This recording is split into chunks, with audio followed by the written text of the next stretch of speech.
Welcome back into Talking Fitchburg, joined today for Department of Trade, Consumer Protection. We call them DATCP here locally, in my office anyways. We've got Michelle coming in, and under the theme of the month, I like this kind of theme. All this month stuff you're kind of going is know who you're talking to. So for the month of August, as you look at all these interviews we do with you, kind of looking under that scope, knowing who you're talking to is interesting in your world because scammers are out there doing everything in their power. Today we're going to focus, though, on how scammers use AI. And AI on its own front is scary, I think, to a lot of people for a lot of different reasons. But it's actually been out there for a long time. They're just in your fingertips now. Right. And it's so much better than what it was. Right. Yeah. So I was saying that eventually I'm going to be replaced by AI because there's just a better me out there. That's not me, I think. Well, one that can be controlled, maybe. So I was like, do I answer that question? Or do I? Yeah, you were right. But anyways, let's talk about how scammers take advantage in the kind of the different contexts of AI. The first one, chatbot. I think a lot of people are like, what is a chatbot, first off? But what is it doing that could be suspect to not knowing who you're talking to? Well, chatbot's been out there for quite a while. This is, let's say, the introduction to AI for many people, and that's often you see it at the bottom of a website chat. You're not always chatting with a live person. You're often chatting with a robot that's been programmed to answer frequently asked questions or interactions and troubles that you may be having. Think, I assume, an airline website. I was just going to say, airline is probably the big one that comes to mind, and it pretty much ends with, here's the phone number.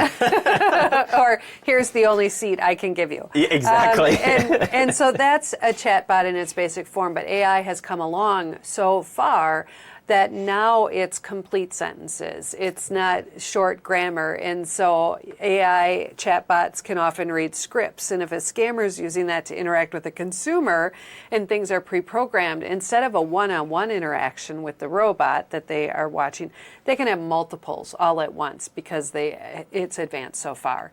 And so we need to be sure, this theme of the month, if you will, know who you're talking to. You may think you're talking to a live person when you could very well just be talking to a chatbot, a robot that's been scripted and programmed to respond and still interact with you. So it seems live and seems real, but it's doing it with 100 people at once, not just you, and advancing their scam.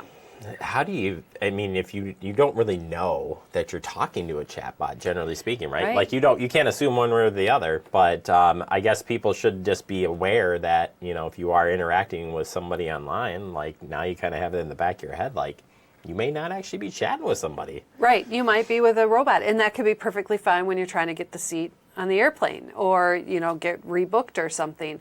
But when you are trying to pay your utility bill and you need to know where that payment needs to be directed, you need to be sure you're talking to the utility company and not the scammer. And so it just leads to that, be sure you're at a reliable source or resource that you are using and not just clicking on the links, not responding to the phone numbers and the websites that exist in communications that you receive out of the blue with threats or things that you need to act on immediately. Gotcha. Next one this one is in my realm big time, is image and video generation. Scammers using AI to create convincing profiles, pictures. We're seeing a lot of these show up. A lot of people are like, hey, look how funny this is, that it has this nice picture and then there's a random image in the back and you're like, oh, that's not really real. How do you know if it's real or fake? Right, that's the hard part. And here we have to think about the world that consumer protection is in and what we've always talked about, and it relates to photos, often romance scams. Okay. Here, they'd use the same profile picture, lift it off one site, put it on another site, and keep using that one and build a whole profile before it. And we'd say, do that reverse image search. You'll be able to tell and see many well, now they're just creating this magnificent human being, visually, that you want to interact with. And they're fresh generations for each and every profile that they're building multiple times over, as opposed to the one. So that red flag of reverse image search isn't going to work anymore. But having that awareness that they can have that ability, that they can post those fake profiles, is going to be something that people need to have aware of and use the other red flags. See the forms of payment that might be asked past. They can never meet with you if it's a romance scam. But realize that endorsements or other things could be set up in the same way. Then we go to deep fake videos. Yeah. Because it just dig a little bit deeper here, and this is kind of, I look at this a couple of different ways, but you're talking here, again, more about a scammer tricking the person's face, different profile, similar to what we just talked about. We did, but now imagine you get a pop-up on your computer and it's your boss, and they say, hey, and it's a video, please go get me gift cards for the surprise appreciation awards event that we're going to host on Friday. I need all those SKU numbers on the back.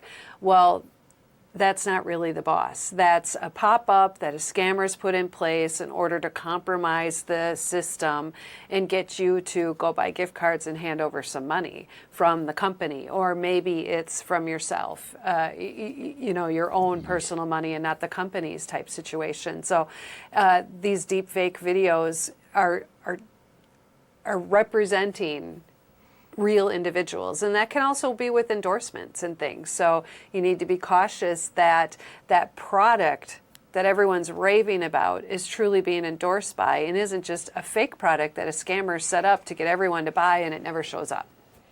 We're just like the trust factor just keeps just going down, down, down. But this means, you got to be aware. I mean, just be That's aware. What this is. Yeah, this is awareness. The next one is voice cloning.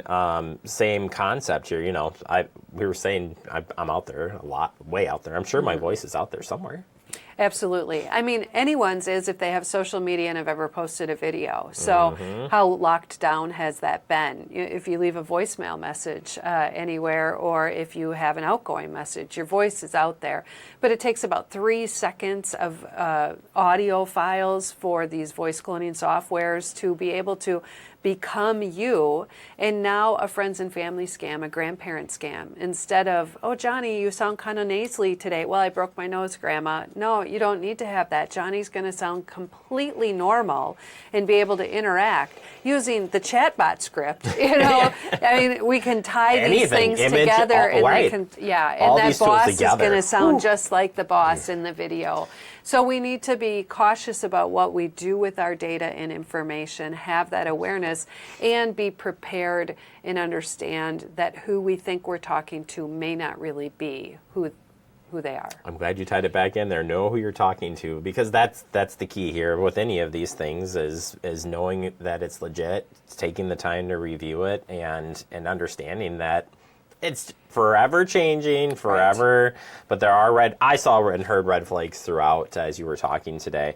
But if people want to stay up on the latest information on this, because this is fast growing and a lot of things are moving parts here, I would suspect that your website is full of great information. Well, we're building it. It's, as fast as we can. So please go to datcp.wi.gov or call the Consumer Protection Hotline to talk something through in advance of taking action, and you can reach them at 1-800-422-7128. The future AI us will be giving these safety tips out. Just saying.